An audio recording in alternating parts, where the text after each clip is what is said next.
Sa tanan nga nagbiyahe sa matag adlaw, sa kanunay magampo kita sa Ginoo, sa kanunay isalig nato sa Ginoo. Bisan asa ta mo biyahe padlong sa tong trabaho para sa atong pamilya. Isuon sa kanunay atong pasidunggan ang Ginoo, sa kanunay magampo kita sa Ginoo, sa dili pa kita mo biyahe aron paggiya kanato, aron ang safety sa kanunay atong maangkon tungod kay nag-ingon ang iyang pulong sa Panultihon 3 bersikulo 23, dili ka maunsa sa imong paglakaw ug dili ka gayod madagma. Isuon, walay laing mugiya kanato samtang kita nagabiyahe sa matag adlaw. Walay laing mugiya kanato aron ang safety sa kanunay atong maangkon.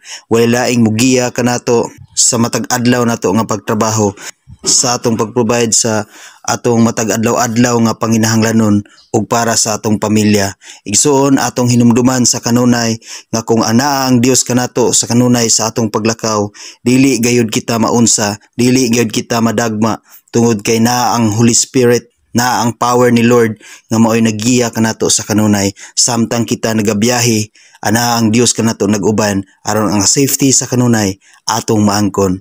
God bless sa tanan nga mga biyahero. God bless sa tanan nga nagbiyahe.